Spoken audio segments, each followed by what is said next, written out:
All right, so we have Ken and Alicia here, and Ken and Alicia are avid Hal-Con goers. And I just wanted to ask you guys first, what got you into the con scene? Is Hal-Con your first con? And what made you decide to go to Hal-Con? It is the first con that we'd ever gone to. We can't exactly remember how we heard about it, but basically it was the fact that there was a con in the Maritimes, and the guest list immediately caught us. Originally, they had original Star Trek member, originally Denise Crosby from TNG, and they had also originally had Jeremy Bullock scheduled for the first con, which was an instant for me. It wouldn't have mattered who else was there for me. But unfortunately, he had to cancel due to health reasons. But the con was still fantastic. So I take it this is not your first wanting to go to a con. Just happened to be the first one in the area.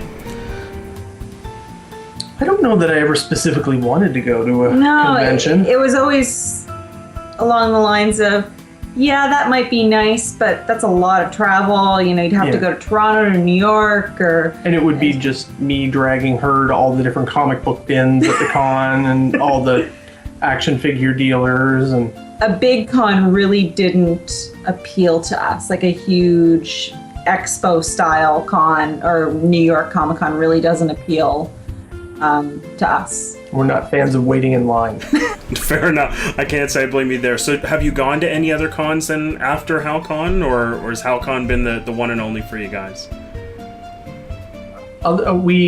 Last year we went to ECCE, the East Coast Comic Expo. That's the only other thing that we've gone to. We've considered going to a larger con, most likely Fan Expo or something.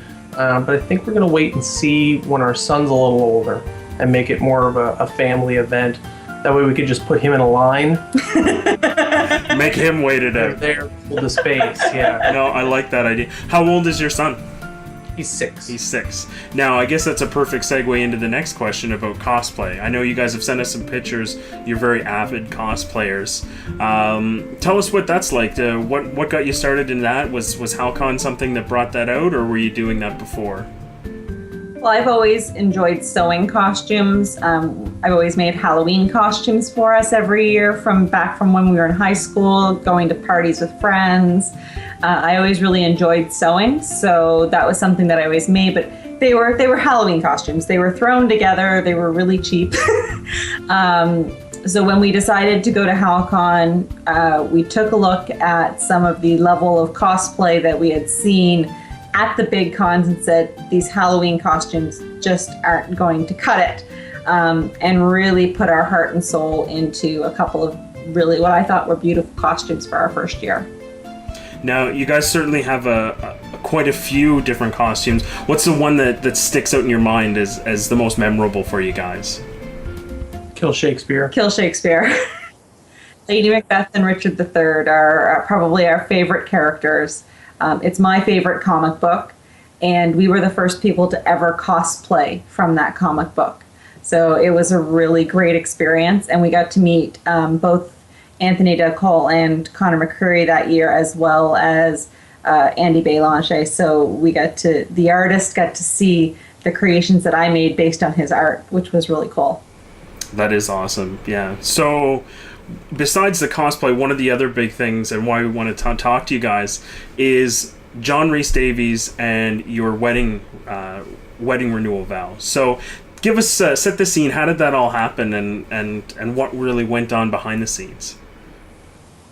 We had wanted to do vow renewal for our 10th anniversary, and shortly before the con, we were already working on our Green Arrow and Black Canary costumes. Alicia suggested, why don't we do it at the con? I was up for that. So she contacted Jen, and Jen seemed to be fine with it, and you just asked for a small corner or something. Yeah, we'd asked for a small corner, possibly at the Stargazer Soiree. We've always been Warp Speed pass holders, VIP pass holders. So we asked for, a small corner that we could have maybe a volunteer, or we were going to see if Connor McCreary from Kill Shakespeare would do the officiating for us.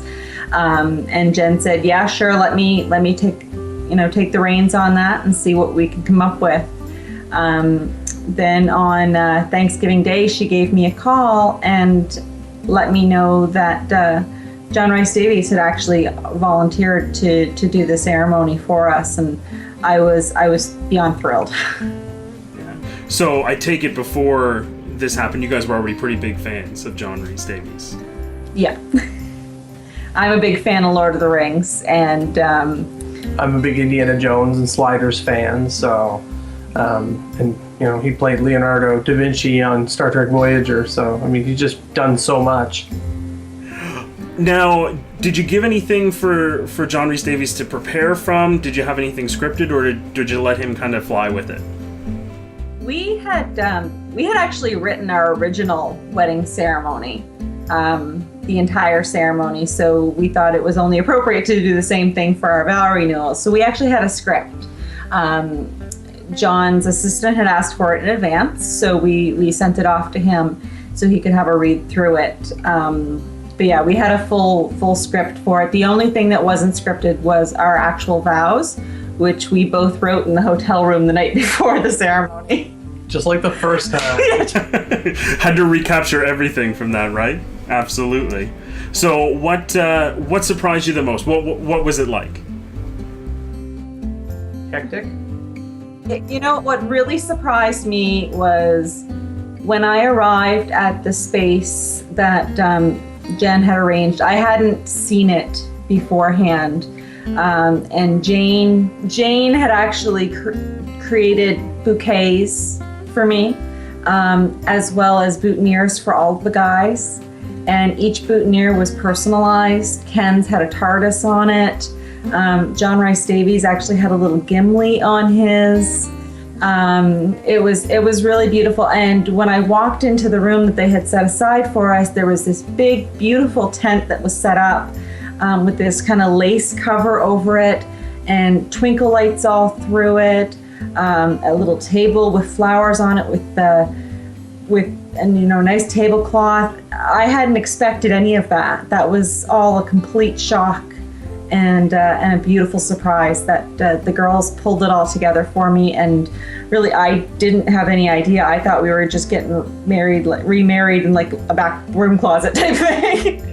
I think the rest of the guests at the soiree were a little confused with us sort of going in and out of the room, wondering exactly what was going on, because they kept it sort of hush-hush until the end of the con too. So, yeah. And then they announced to people what had happened.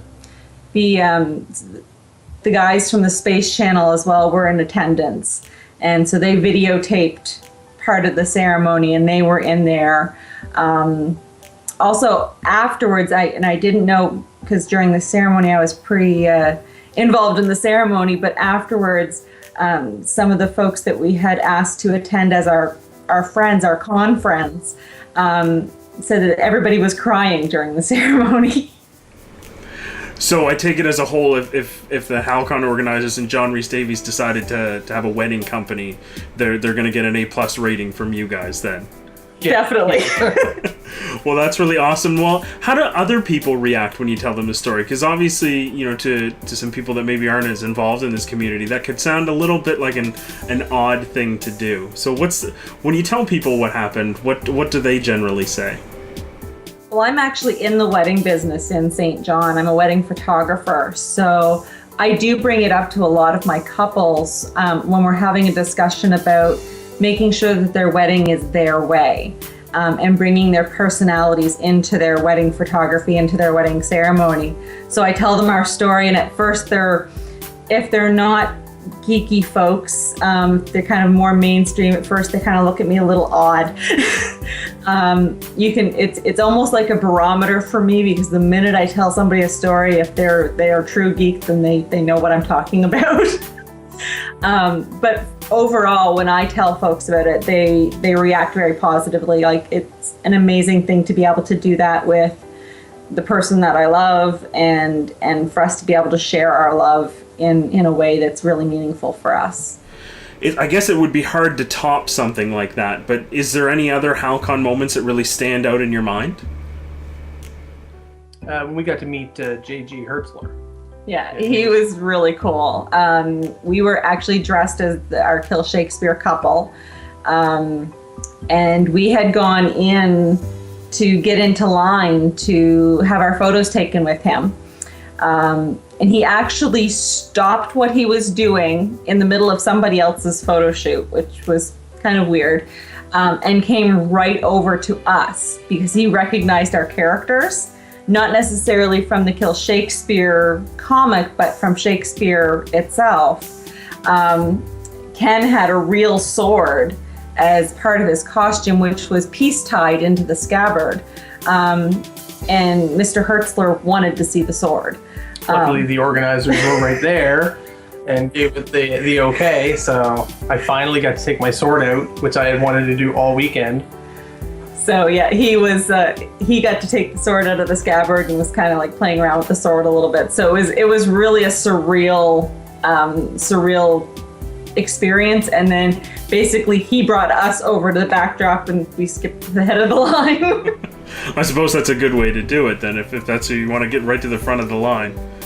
And then standing around at the soiree that night, trading back Shakespeare quotes back and forth. You know, it becomes a little surreal sometimes when you get to interact with guests in that way. And that's, you know, one of the two best things about Hal-Con is the guest interaction and then the interaction with the actual community, like people we never would have met before that we can now consider friends, and we like to go back and see them. So yeah, I know that the Stargazer soiree for me has always been a must do. In fact, I won't go back to Hal-Con unless I have the Warp Speed pass so I can get into that soiree. The first year I was standing around talking about child rearing methods with Denise Crosby, which was just totally weird and surreal at the same time. And the next year we were talking about, you know, Shakespeare with J.G. Hertzler, and then of course the 2012 we had our renewal. So, I mean, you guys have a ton of awesome Hal-Con memories, and what do you think that it is that makes people come back to this con? Because, it sounds like you guys are fairly active in the community, and this is a con that definitely stands out from a lot of the other bigger commercial things, like the fan expos, like the Comic Cons. What is it that draws people to Hal-Con? Well, I can't speak for the larger community, but I know for us, it's a combination of the guests that they do get, and the community. It's so inviting. I'm a photographer, as I've mentioned, and last year we actually didn't cosplay, but I was able to walk up to any cosplayer and say, let's go for a 10-minute photo shoot. And we would go and we'd shoot some great photos and then, come back to the con, and we've always really had a great time. The people are fantastic, and we've made a lot of friends that we would never have met otherwise. Awesome. And what would you say maybe to like a first timer that has heard about Hal-Con but maybe isn't too sure if they should go? What would obviously I'm sure you tell them, yeah, go there, you've got to, because obviously you guys are having a blast, but what's the best way for them to make sure that they experience it all and get it all in? Buy their tickets early. Yes. Very early. Yes. Don't wait, and really just plan to go all in. Soak it up. Spend every minute you can in that convention center, and make friends, and maybe approach people that you wouldn't necessarily approach, and just enjoy it, because overall everybody at Hal-Con has this one thing in common, whether it's different genres or different series. Everybody there is a geek, really. And we all have a common language. And it may not be as big as some of the other cons like Fan Expo, but we've gone every year since it started, and there are still some things we've never been able to do because there's just not enough time. So, and it may sound negative, but it's great to have all of those options. I've never been bored. Yeah. Never had a big chunk of the day where I could go, well, I don't know what to do with myself until 2:00, so let's go back to the hotel and take a nap. It's usually go, and you'll have little breaks in between, or make yourself take little breaks in between, but there's just so much to do and so many people to talk to. So. Oh, and don't miss Geeks versus Nerds. Oh yes, Geeks versus Nerds. 16 plus, you have to be at Geeks versus Nerds. Or any body 12-year-old. All right, awesome. Well, thank you very much, guys, for sharing your con experience with us. It's really awesome to see, and I'm glad you guys were able to have such a memorable experience. Well, thank you very much. It's been a pleasure, and we hope to attend many more Hal-Cons in the future.